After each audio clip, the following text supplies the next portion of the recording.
You squeeze out of your mother, somewhere in the Pacific Ocean, just days after hatching inside her womb. Another sibling slides out in front of you, then one more. Your mother pops a third out and then turns downwards and descends into the deep, vanishing in front of your eyes. The four of you hang there, suspended in the open water. You push forward instinctively, your muscles trying to adapt to the new surroundings. One of your siblings moves in the same direction. You don't turn, and neither do they. Your heads knock together mid-glide. It isn't a strong collision, but it doesn't need to be. Your species is known for having weak muscles, soft fins, and restricted internal gill openings. Your frame isn't built for power, it's built for sinking. Your tail folds, your jaw hangs open, and you lose control instantly. The water thickens around you as the light fades. You fall slowly, spinning once, then tumbling sideways with no way to stop it. You don't correct yourself because you can't. Your body doesn't have the structure for it. The seafloor rises into view just seconds before you hit it. Sand lifts in a thin cloud and settles over your skin. You lie still, half buried with your jaw tilted. The others are gone. You don't see any movement nearby. Nothing followed you and no one landed with you. The collision didn't injure you, but the drop knocked the strength out of your body, and you're not built to recover fast, so you stay there, motionless. You'll rest here for a few days, and then you'll rise again. Skip forward a few days, and you're super hungry, so you go to find food. During the day, you stay low, as deep as 1,500 meters. There's nothing to chase here and nothing chasing you. But when the water darkens, something changes. Your food rises. Plankton, tiny, drifting creatures too small to swim or flee, move up toward the surface. During the day, they sink to stay hidden. But at night, when the predators leave, they come out to feed, and so do you. You follow the rising bloom, swimming slowly upward into shallower water, until you reach the upper layer between 12 and 25 meters from the surface. That's where the plankton thickens. You open your mouth wider than usual, letting water flood through your gills while you drift through the swarm. You don't bite, you just pass through the cloud with your lips stretched and your body loose. Then something presses into your jaw. It's thicker and longer, moving on its own. You don't stop it in time. You're already sucking it in when the filaments reach your skin. It's a jellyfish. It stings you along the inside of your mouth and under your jaw. You jerk once, then again, and your body stops holding its shape. You fall quickly, rocking from side to side as you dive away through the cloud of plankton. The sting fades after a while, but it's enough to send you back down. You don't eat that night. The next evening, you swim upward again, slower this time. You stay near the edge of the swarm and hold your mouth wide, but not as wide as before. You glide forward without rushing. You avoid anything too big or moving on its own. And this time, you eat. A few months have passed. You feed most nights now without much trouble. The plankton rises, and you rise with it. But tonight, you decide to go early to get a head start. The water above is still thin and quiet. The bloom hasn't thickened yet, but you're already drifting upward, with your mouth half open, hoping to feed before anything else arrives. Then something moves ahead of you, a small, fast shape weaving side to side. It doesn't swim like fish. It floats steadily and slowly, so you start to follow it.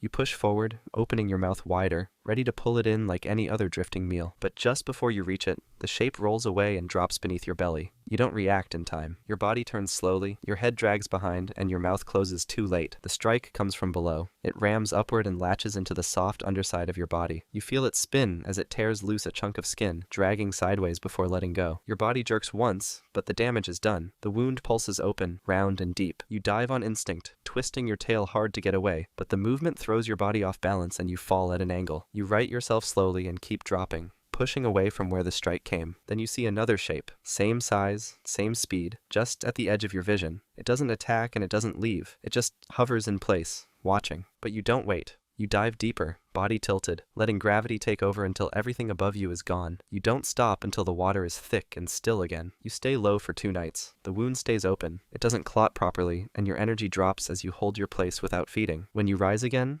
you make sure you do so at night, and you stay clear of anything moving against the current. Skip forward a bit, and you're 3 years old now. You've grown to around 1 or 2 meters long, and tonight, you've decided to migrate. You're gliding toward a different part of the ocean, following the slow-moving current through the upper layer as the water thickens with plankton. You've done this before and nothing ever gets in your way, but this time, the current feels disturbed. Something ahead is moving through it, a massive shape sliding across the bloom. A whale shark. It's much bigger than you. As it happens, you're the smallest of the 3 filter-feeding sharks. Basking sharks can reach 10 meters. Whale sharks grow up to 20, but you'll barely reach 5. And today, you can consider yourself unlucky, because the one in front of you is at least 15 meters. Its mouth is already open, swinging gently side to side as it pulls in water by the ton, funneling everything in front of it straight through its body. Plankton disappears in waves. The space behind it clears, then fills again just as fast. You start to follow, staying low and behind, but it turns slightly without warning.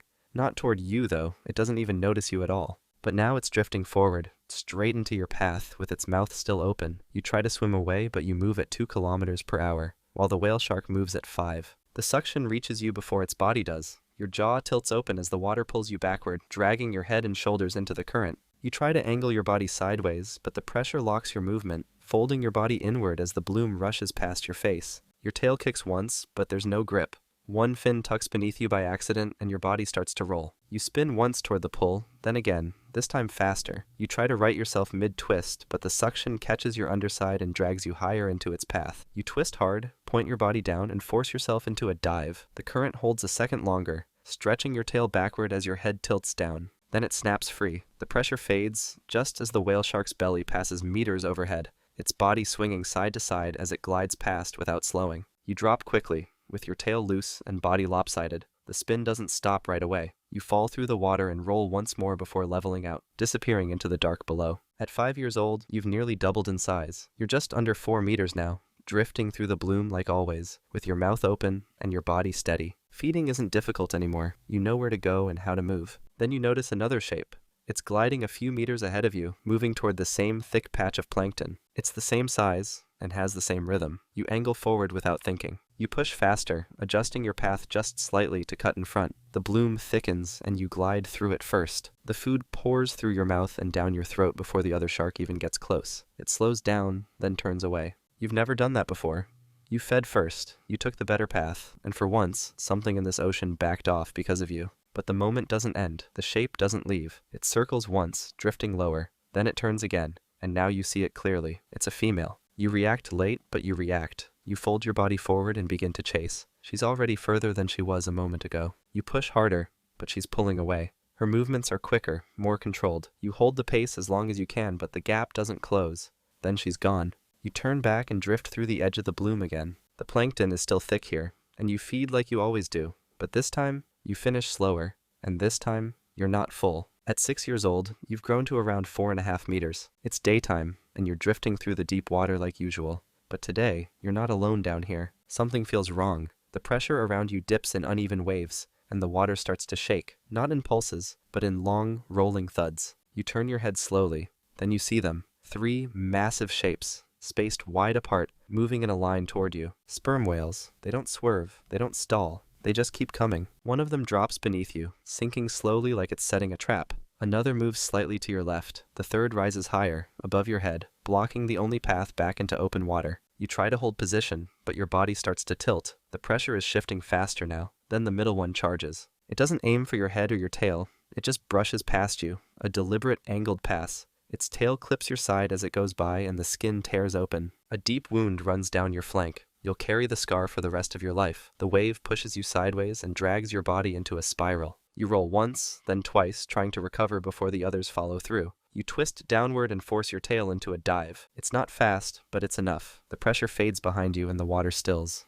You don't look back. You're not followed. Maybe they thought you were a threat, or maybe, once you ran, there was no need to kill you. Skip forward a bit, and it's 1976. You rise like always, slow and steady, drifting near the surface of deep Pacific water. The bloom is thin here, but you don't need much. You glide forward with your mouth half open, body loose, unaware of what's waiting just ahead. A thin cable hangs in the water. It's part of a parachute-style sea anchor, deployed from a U.S. Navy research ship 25 miles off the coast of Oahu, Hawaii. It stretches across your path like drifting algae. You don't turn and you don't react. You slide straight into it. The line catches beneath your jaw and presses tight. You try to pull free, but your body isn't strong enough. There's no panic. You don't understand what's happening. Then the cable begins to rise. The surface draws closer. The water warms. Light thickens around you. Then your head breaks into open air for the first and last time. You don't survive it.